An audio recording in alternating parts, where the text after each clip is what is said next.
देखिए अब आते हैं जो नेक्स्ट टॉपिक है, मतलब है तो एक टॉपिक तो सेम ही है।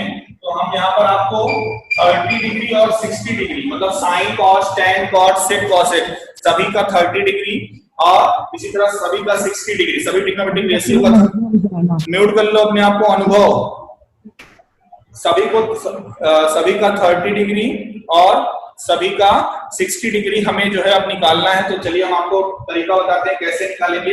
इसके लिए बच्चों हम करेंगे क्या, कंसीडर, जैसे वहां पे राइट एंगल ट्राइंगल कंसीडर किए थे, यहाँ पे हम करेंगे कंसीडर एन इक्विलेटरल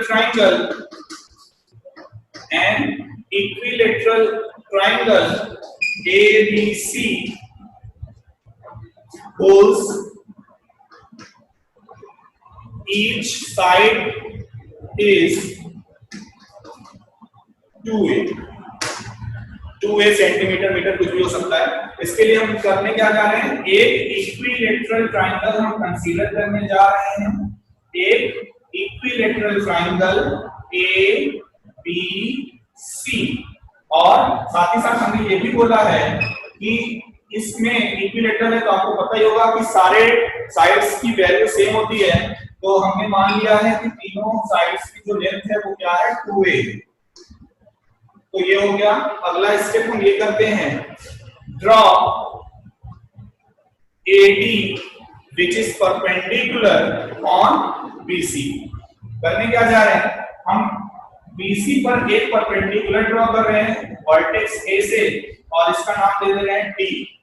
और बच्चों आपको ये थ्योरम 9th में आप लोगों ने पढ़ा हुआ, इक्विलेटरल ट्राइंगल एक ऐसा ट्राइंगल होता है जिसमें एल्टीट्यूड और मीडियन सेम होता है। कहने का मतलब ये जो AD आप देख रहे हो ये यहाँ पर परपेंडिकुलर भी है और साथ ही साथ ये BC को दो इक्वल पार्ट्स में डिवाइड भी कर रहा है। कहने का मतलब अगर ये लेंथ BC की 2a है तो यहाँ पर BD की लेंथ a होगी और DC की भी लेंथ क्या होगी, a होगी।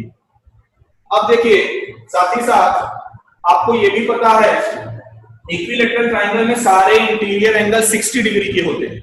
एंगल A पूरा 60 डिग्री का होगा, एंगल C पूरा 60 डिग्री का होगा और एंगल B पूरा ये भी कितने डिग्री का होगा, 60 डिग्री का होगा। अब देखिए ये 60 डिग्री है, ये 90 डिग्री है। तो ये जो अगर मैं कहूं in triangle ABD angle B है कितने का, 60 डिग्री का। और हम आपसे पूछे एंगल A किस ट्राइंगल का एंगल है, ABD का, या आप अगर इसमें दिक्कत हो रही हो तो इसको आप एंगल BAD भी बोल सकते हो, कोई दिक्कत नहीं। BAD मतलब ये मैं इसका हाफ पार्ट पूछ रहा हूं, ये एंगल कितना होगा 30 डिग्री। क्यों, क्योंकि 90 है ये 60 है तो ये इतना छोटा सा एंगल ये जो दिख रहा है ये कितना होगा 30 डिग्री। तो एंगल BAD हमारे पास कितना है 30 डिग्री। अब हमारा काम क्या है, इन्हीं पर सारे ट्रिग्नोमेट्रिक रेशियो की वैल्यू निकालना। ट्रिग्नोमेट्रिक रेशियो हमें तभी मिल पाएगा जब हमें ट्राइंगल की तीनों साइड पता होंगी। हम केवल ट्राइंगल कौन सा कंसीडर करना चाहते हैं, ABD। अब बच्चों जरा ध्यान से देखिए, ABD एक राइट एंगल ट्राइंगल है। अगर मैं इसको अलग से बना लूं, ABD को फिर से बना लूं, केवल कौन से ट्राइंगल को, ABC नहीं D। एंगल D है 90 डिग्री का, एंगल B है 60 डिग्री का और एंगल A है 30 डिग्री का। AB की लेंथ 2a है और आपका बेस जो BD है, BD कितना है, A है। तो परपेंडिकुलर निकालना है, आप पाइथागोरस थ्योरम का यूज करेंगे तो परपेंडिकुलर कितना आएगा, AD की वैल्यू कोई बताए, √3a क्या आएगी, √3a। अब बच्चों अब आपको कुछ नहीं करना है, काम खत्म हो गया। अब आपको केवल वैल्यूज निकालनी है। क्या निकालनी है, वैल्यूज निकालनी है। तो देखिए साइन 60 डिग्री, अभी 60 डिग्री इधर लेके चल रहे हैं सभी ट्रिग्नोमेट्रिक रेशियो के लिए। तो जैसे ही साइन 60 डिग्री लेंगे तो होगा क्या, परपेंडिकुलर अपॉन हाइपोटेनियस, यानी परपेंडिकुलर है √3a और हाइपोटेनियस क्या है 2a। a से कैंसिल हो जाएगा, ये आएगा √3/2 जो कि होता है आप जानते हो। अगला क्या है, cos 60 डिग्री।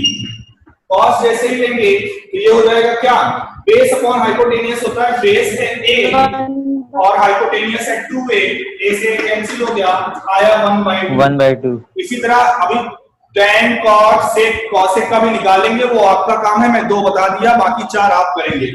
30 डिग्री का देखिए, अब आते हैं इस पे sin 30 डिग्री। अब कौन सा एंगल ले रहे हैं? 30। अब ध्यान दीजिए एंगल ये है तो हमारा चेंज परपेंडिकुलर और बेस क्या हो जाएंगे? चेंज हो जाएंगे। तो sin 30 है तो परपेंडिकुलर हमारे लिए BD है जिसकी लेंथ a है और 1/2 और हाइपोटेनियस तो 2a ही है, a से कैंसिल, यानी sin 30 की वैल्यू 1/2। इसी तरह cos 30 लेंगे, cos 30 तो बेस अपॉन हाइपोटेनियस, बेस इसके लिए है √3a, इसके लिए cos 30 के लिए बेस क्या है? √3a और हाइपोटेनियस तो 2a है, a से a कैंसिल हो जाएगा, ये आएगा √3/2, यानी sin 30 की वैल्यू 1/2, cos 30 की वैल्यू √3/2। इसमें भी अभी 4 ट्रिग्नोमेट्रिक रेशियो बचे हुए हैं, tan cot sec cosec, तो आपको इसमें भी रिमेनिंग एंगल्स की वैल्यू निकालनी है, रिमेनिंग ट्रिग्नोमेट्रिक रेशियोस के टर्म में निकाल लेंगे मेरे ख्याल से। यस सर, निकाल दिया। Very good. Yes sir. तो जिसको स्क्रीनशॉट लेना हो ले लो, जल्दी से 0 डिग्री और 90 डिग्री का भी कॉन्सेप्ट समझा दें, क्योंकि 7.5 मिनट समय बचा हुआ है, हो जाएगा उतने में। ले लिया सर, ले लिया। रफ कर दें? ओके। Yes sir. अब इसमें सही दिख रहा है? Yes sir. ओके, तो चलिए अब आते हैं अपने अगले टॉपिक के लिए। थोड़ा सा बच्चों कॉन्सेप्चुअल है, इसको थोड़ा सा ध्यान से समझिएगा। 0 डिग्री और 90 डिग्री का कॉन्सेप्ट क्या? 0 degree and 90 degree, 0 degree and 90 degree. अब देखिए है क्या, कोई भी एक ट्राइंगल कंसीडर कर लीजिए, कंसीडर राइट एंगल ट्राइंगल हम कंसीडर कर रहे हैं, consider a right angle triangle, consider a right angle triangle ABC। हम एक राइट एंगल ट्राइंगल कंसीडर कर रहे हैं ABC, ABC in which angle C is 90, जिसमें कि कौन सा एंगल 90 ले रहे हैं? Angle C। अब बच्चों देखिए, आपको बहुत ध्यान से समझना है, इस एंगल को, एंगल B को हम क्या मान ले रहे हैं? थीटा। कोई भी हो सकता है, थीटा कुछ भी हो सकता है। अब देखिए होगा क्या, पहले हम आपको 0 डिग्री का कॉन्सेप्ट समझाते हैं। पहले किसका समझाते हैं? 0 डिग्री का। 0 डिग्री का कॉन्सेप्ट पहले समझाते हैं। अब देखिए बहुत ध्यान से समझिएगा, व्हेन थीटा, यानी कि जो थीटा है हमारा, when theta is closer to 0 degree, मतलब जब थीटा जो एंगल है वो किसके क्लोज हो? 0 के हो, एकदम क्लोज हो, या आप कह सकते हो कि जब थीटा 0 हो जाए, जब थीटा यानी जो एंगल है वो 0 हो जाएगा, या थीटा को आप कम करते जाओ। अच्छा ये बताओ, थीटा भी इतना है, अगर थीटा को और कम करते जाओ तो क्या होगा? जब थीटा 0 हो जाएगा उस स्टेज पे क्या होगा? कोई भी बताए। ट्रायंगल एक स्ट्रेट लाइन बन जाएगा। ट्राइंगल एकदम सही बोले, या मैं यूं कहूं, when theta is closer to 0 then the side AB is closer to BC। जो आप हाइपोटेनियस अभी देख रहे हो AB, ये नीचे आते आते जब ये 0 हो जाएगा तो AB और BC ओवरलैप कर जाएंगे, सेम हो जाएगा कि नहीं? Yes sir. जब थीटा कुछ हुआ ही नहीं तो AB उठेगा ही नहीं, और जब AB उठेगा ही नहीं तो हाइपोटेनियस हुआ ही नहीं। कहने का मतलब अगर थीटा हमारा ही 0 हो गया, ये जो आप AB देख रहे हो ये बिल्कुल BC पर क्या हो जाएगा? ओवरलैप हो जाएगा। यानी आप कह सकते हो उस स्टेज जब थीटा हमारा 0 होगा तो AB जो है वो किसके इक्वल होगा? BC के इक्वल होगा। समझ में आया सभी को? Yes sir. Okay, yes sir. एक और चीज, जब AB BC के इक्वल हो जाएगा और जब थीटा हमारा 0 है तो क्या AC रहेगा? AC हमारी जो हाइट है, हाइट क्या हो जाएगी? जब ये AB पूरा BC पर ओवरलैप कर गया तो हाइट थोड़ी रह गई, हाइट कुछ नहीं रह गई। इसका मतलब AC की वैल्यू उस टाइम क्या हो जाएगी, 0 हो जाएगी। Zero. जैसे कि आप लोगों ने कहा कि तब वो एक स्ट्रेट लाइन, ट्राइंगल क्या बन जाएगा, एक स्ट्रेट लाइन बन जाएगा। तो अब देखिए हमारे लिए तीनों साइड की वैल्यू ये रिलेशन का इस्तेमाल करेंगे, AC इक्वल्स टू 0 और AB इक्वल्स टू BC। अब इसका इस्तेमाल करके हम ट्रिग्नोमेट्रिक रेशियो लिखेंगे। अब आपसे कोई पूछे sine 0 degree, sine 0 degree, theta हमारे लिए अभी क्या है, 0 है, होता है परपेंडिकुलर अपॉन हाइपोटेनियस। परपेंडिकुलर है AC, यहाँ पर हाइपोटेनियस क्या है, AB। अब जब थीटा हमारा 0 है तो हमने देखा AB और AC की वैल्यू क्या है, 0 है, और AB की जगह पे AB रहने दो। आपको पता है 0 डिवाइडेड बाई एनी नंबर क्या आएगा, 0 ही जाएगा। इसी तरह अगर आपसे cos पूछा जाए, cos 0, cos होता है बच्चों बेस अपॉन हाइपोटेनियस, बेस है BC और हाइपोटेनियस है AB। और हमने अभी भी देखा कि AB और BC बराबर है, तो BC के ऊपर न्यूमरेटर में लिखा हुआ है, इस BC को हम AB लिख सकते हैं, और डिनोमिनेटर में भी क्या है, AB है, AB से AB कैंसिल हो जाएगा, क्या वैल्यू आएगी, 1। यानी कि साइन 0 डिग्री की वैल्यू 0 होती है, cos 0 डिग्री की वैल्यू 1 होती है। इसी तरह कोई पूछे tan 0 डिग्री की वैल्यू, tan होता है perpendicular upon base, AC upon BC, AC की वैल्यू 0 अपॉन BC, ये क्या हो जाएगा, 0। बट अगर कोई पूछे cot 0, cot होता है बेस अपॉन परपेंडिकुलर, यानी कि BC upon AC, base upon perpendicular.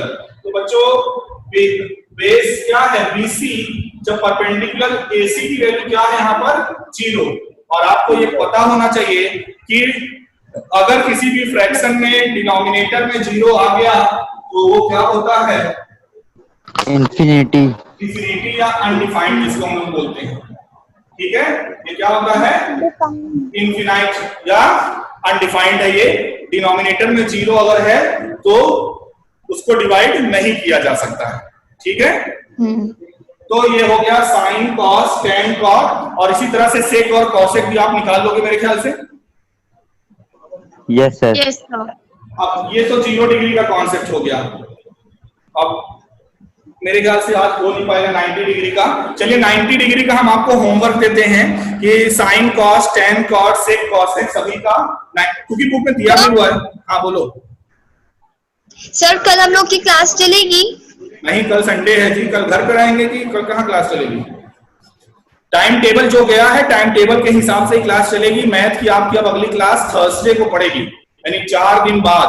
और आपका काम ये है कि आप सुनिए, आपका काम ये है इस पूरी टेबल को आप एक पेज में नोट कर लेंगे जो कि आपके एनसीईआरटी में है भी, और उसके बाद आप लोग करेंगे क्या, जो भी इससे रिलेटेड एक्सरसाइज है अगली 8.2, उसमें एंगल दिए हुए हैं, उसकी वैल्यू आप टेबल से देखकर, मैं तो कहूंगा उसको एकदम रट डालो, वो वैल्यू आप उसमें पुट करो, आंसर आएंगे। रेफरेंस भी लगाना एंगल से रिलेटेड एक्सरसाइज का। ठीक है, तो 8.2 आपका कंप्लीट होना चाहिए और ये एंगल सभी को याद होने चाहिए। जब अगली क्लास में हम इससे रिलेटेड न्यूमेरिकल कराएंगे तो ये ना सुने कि सर हमें वैल्यू नहीं पता, मैं पूछ लूं sin 30 तो कोई बताए ना। वो ये जितने भी एंगल होते हैं यहाँ पर टेबल में प्रोवाइड है, सब याद कर लेना और 8.2 तक सॉल्व करके हमारे व्हाट्सएप पे आप लोग जिसका जितना हो पाएगा 8.2 में